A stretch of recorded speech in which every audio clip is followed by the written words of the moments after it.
Hari uhejeje kundungikira akabazo kajyanye n'iby'umutekano wo gukoresha izi mbuga y'aba WhatsApp y'aba Telegram ambajije ati mbega none ibintu amakuru duhanahana duciye kuri izi mbuga nti mu nzego z'umutekano mu Burundi ntibaheza bakavyumva ico n'ukuri ndamaze kukibabwira incuro nyinshi ntihagire abazoza kubatera ubwoba ngo abategetsi b'u Burundi bariko barumviriza WhatsApp ngo bariko barumviriza Telegram sivyo ndazi ko bamaze kugerageza baramaze kuja kurondera amasosiyete yo mu Bushinwa yobafasha kumviriza WhatsApp ico ndazi ko bamaze kukigerageza ariko ni ibintu bigoye bizimvye cane bisaba amafaranga menshi usanga ibihugu vyinshi vyo muri Afrika bidashobora gushikira Uburundi rero gushika kuri no mwanya Uburundi ntibushoboye kumviriza WhatsApp ntavyo bashobora gukurikirana ibiganiro vyanyu ico n'ukuri abantu bohumura gushika ubu nta WhatsApp ariko barasoma ikitavuzwe c'urumva co ni Telegram yoyo bica biza birushiriza kubagora mu gihe namaze kubasigurira ibijanye n'umutekano wa zino mbuga zibiri Telegram iza ibagora kurusha musi tworonka amakuru avuga ko batanguye kumenya abacisha ibintu kuri WhatsApp twoca tubibabwira n'ingoga kuko turonka amakuru menshi cyane yo mwibanga amwe ava mu bakora mu nzego nyene z'umutekano n'abakorera iperereza n'abakorera ico gipolisi n'abakorera izindi nzego zikomeye cyane z'igihugu baraduha amakuru ku buryo iyo aba vyashoboka ko bavyumviriza abantu ba mbere bofatwa bari muri izo nzego nyene ariko ntavyo bashobora gushika uyu munsi ntavyo bashobora ikintu nkunze guhanura bakunda kugikora cyane nko kuri WhatsApp nuko iyo bagutwaye telefone yawe wonyarutsa bayigusubije kuca uyireinitializa bya bindi mwe mwita ngo guformata vyiza WhatsApp wocu yikuramwo ukayishiramwo gushasha kuko biroroshe cyane gufatanya WhatsApp na ordinateur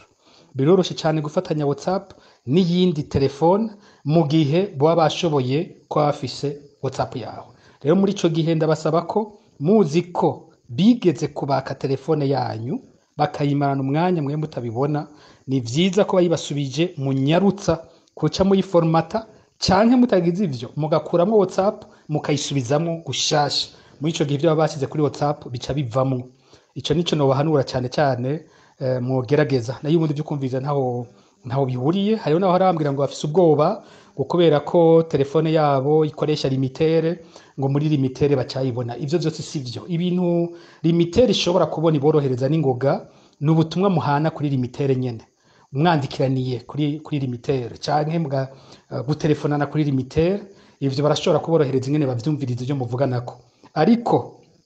iyo mwagiye kuri WhatsApp cyangwa kuri Telegram biba bihindutse limitere nayo nyene ntavyironka kuko ntabwo bica muri limitere ivyo bintu naco bipfana na limitere ibaha internet gusa limitere ibaha connection hanyuma ivyo muvuga navyo bica mu masatelite ataho biba bigihuriye na limitere bikaca bija mu murongo nyene wa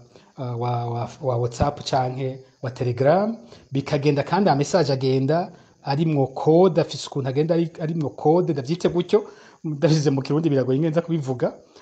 ugasanga ntibiza kuborohera ingene baza kubisoma bobo naho bo bariko babona izo message ntibashobora kuzisoma rero aha abantu so bakwiye kugirira ubwoba namandabwira nti iperereza ry'u Burundi gushika uyu munsi si iperereza rihagaze cyane ku vy'ubuhinga ni iperereza rihagaze ku kubanga amatwi abantu bicwa no kwivugira ivyabo kandi bakihenda amabanga yabo bakayaha abantu bibaza ko arabizigirwa babo ugasanga icyo ubonye cyose cyo wavuganye na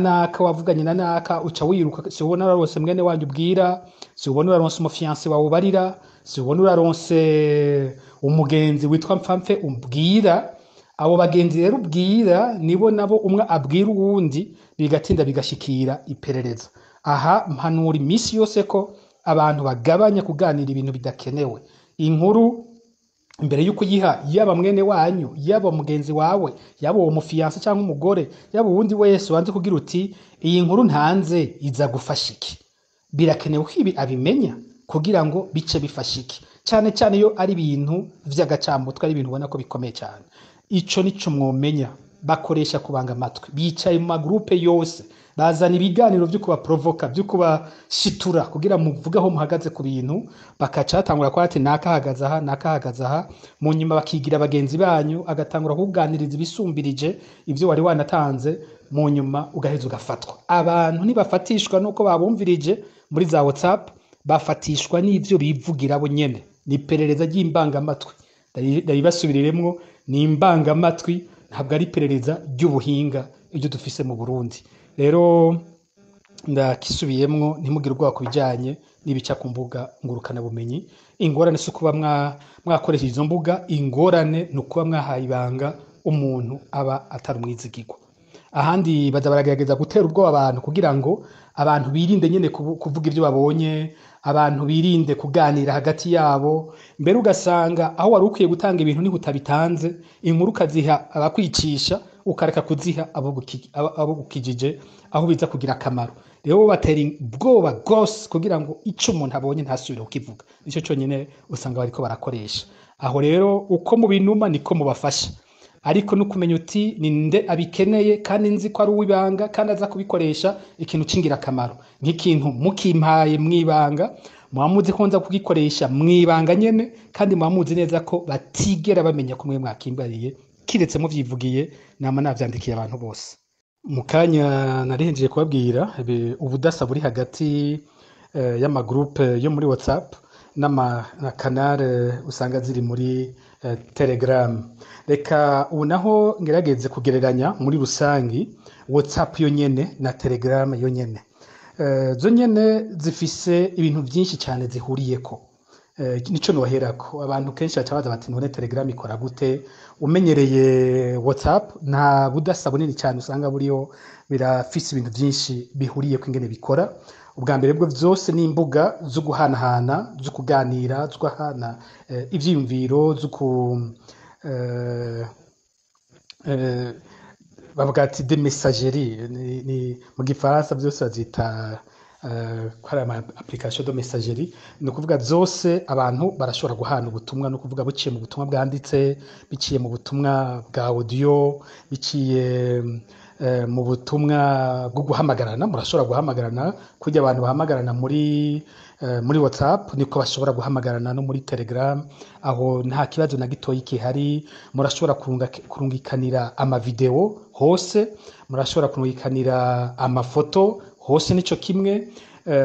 Kuri ibi bisanzwe bijanye no kwandika no kuvuga no guhana ubutumwa, novuga ko vyinshi birasa muri WhatsApp no muri Telegram. Birasa, urashobora gusanga hariho utuntu duto tugera duhinduka, umwe ugasanga hariho utuntu yashizemwo uwundi adafise, ariko muri rusangi uzi gukoresha WhatsApp na Telegram nico kimwe, aho nta kibazo kinini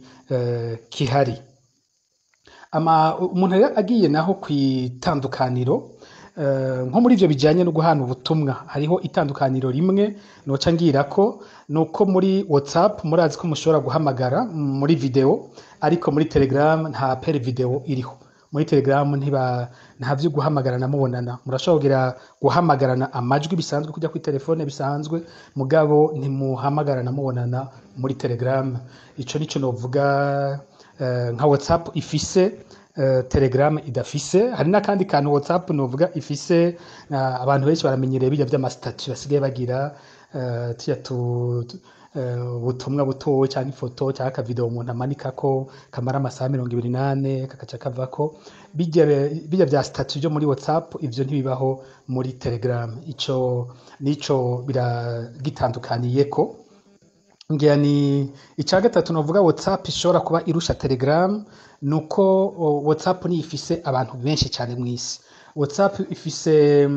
abantu bageze ubu bavuga yuko bageze ku miliyaridi n'ibihumbi 600. Ntawuzi ko yari byo, mugabo niko bivugwa, miliyaridi n'ibihumbi 600 w'abantu, mu gihe Telegram yo bikoreshwa n'abantu 200,000,000. Muca mwumva ko uko bisanzwe biri no ku isi yose, naho umanuka no mu bihugu,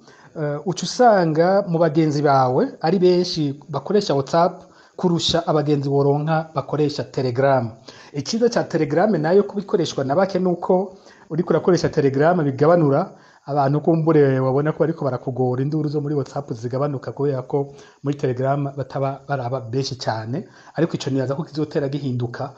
uko iminsi izotera ihera. Novuga ko ari ivyo bintu bitatu vya mbere, novuga WhatsApp imeze nk'irusha Telegram. Telegram nayo irafise nayo ivyayo bindi bikomeye irusha WhatsApp. Abantu benshi bakunda WhatsApp, bakunda Telegram ku bintu bijanye ibintu bijanye n'umutekano cyane w'ivyo abantu baganira. Sinje kuvuga hamuze kumva neza kuko kiri mu bibazo nza kwishura ko baza kubambagije. Sinje kuvuga yuko mu Burundi ukoresheje WhatsApp uba uri mu ngorane, oya sivyo ndiko ndavuga. Gushika ubu WhatsApp uriko urayikoresha cyane cyane nko mu Burundi nta kibazo kirimo, amabanga menshi cyane